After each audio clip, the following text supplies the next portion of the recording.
ಪಾಟೀಲ್ಗೆ ಧಿಕ್ಕಾರ ಧಿಕ್ಕಾರ ಕೂಡಲೇ ಶಿವಾನಂದ ಪಾಟೀಲ್ ರಾಜೀನಾಮೆ ಕೊಡಲೇಬೇಕು ಕೊಡಲೇಬೇಕು ಕೂಡಲೇ ಮುಖ್ಯಮಂತ್ರಿಗಳು ಶಿವಾನಂದ ಪಾಟೀಲ್ ಅವರಿಂದ ರಾಜೀನಾಮೆ ಪಡೆಯಲೇಬೇಕು ರೈತರ ಗತ್ತು ರೈತರ ಸ್ವಾಭಿಮಾನಿಗಳು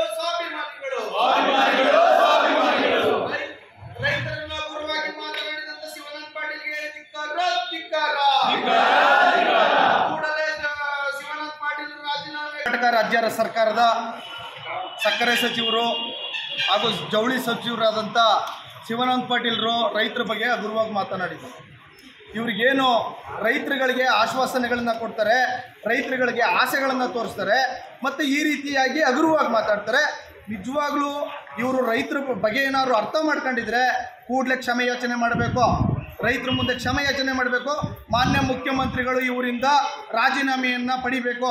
ಇಂಥ ಸಚಿವರುಗಳು ರೈತರ ಬಗ್ಗೆ ಹಗುರವಾಗಿ ಮಾತನಾಡುವಂಥವ್ರು ಯಾರೇ ಆಗಿದ್ರು ಸರಿ, ರೈತರ ಬಗ್ಗೆ ಅನ್ನ ತಿಂತಾ ಇದ್ದೀವಿ, ರೈತರು ಕೊಟ್ಟಂಥ ಅನ್ನ ತಿಂತಾ ಇದ್ದೀವಿ ಅಂತ ಅನ್ನೋದು ಇವ್ರಿಗೆ ಅರ್ಥ ಇರಬೇಕು ಅಂತ ಹೇಳಲಿಕ್ಕೆ ಇವತ್ತು ನಾವು ನಮ್ಮ ನಂಜನಗೂಡು ತಾಲೂಕಾ ಕಚೇರಿಯ ಮುಂದೆ ಪ್ರತಿಭಟನೆ ಮಾಡಿ ಈ ಒಂದು ಮಾತುಗಳನ್ನು ಖಂಡಿಸ್ತಾ ಇದ್ದೀವಿ.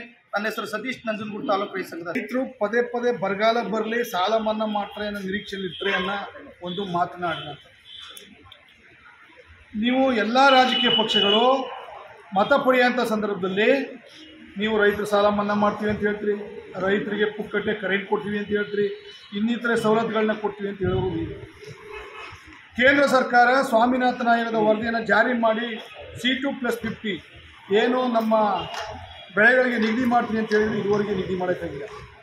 ನಾವು ಬೆಳೆದ ಬೆಳೆಗಳಿಗೆ ವೈಜ್ಞಾನಿಕವಾಗಿ ಬೆಲೆ ನಿಗದಿ ಆಗೋವರೆಗೂ ಕೂಡ ನೀವು ಸಬ್ಸಿಡಿಗಳನ್ನ, ಪುಕ್ಕಟೆಯ ಯೋಜನೆಗಳನ್ನ ಜಾರಿಗೆ ತರಲೇಬೇಕು.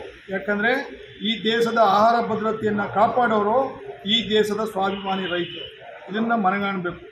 ಮೊದಲನೇದಾಗಿ ಮಾನ್ಯ ಶಿವಾನಂದ ಪಾಟೀಲ್ರೇ, ನೀವು ಸಕ್ಕರೆ ಮತ್ತು ವಸತಿ ಜವಳಿ ಸಚಿವರು, ಸಕ್ಕರೆನ ನಮ್ಮ ಕಬ್ಬಿನಿಂದ ಕೊಡುವಂಥದ್ದು ಮತ್ತು ಜವಳಿನ ನಮ್ಮ ಹತ್ತಿಯಿಂದ ಕೊಡುವಂಥದ್ದು. ನಾವು ರೈತರಿರೋದಕ್ಕೆ ನೀವು ಇವತ್ತು ಆ ಮಿನಿಸ್ಟರ್ ಆಗಿರೋಂಥದ್ದು.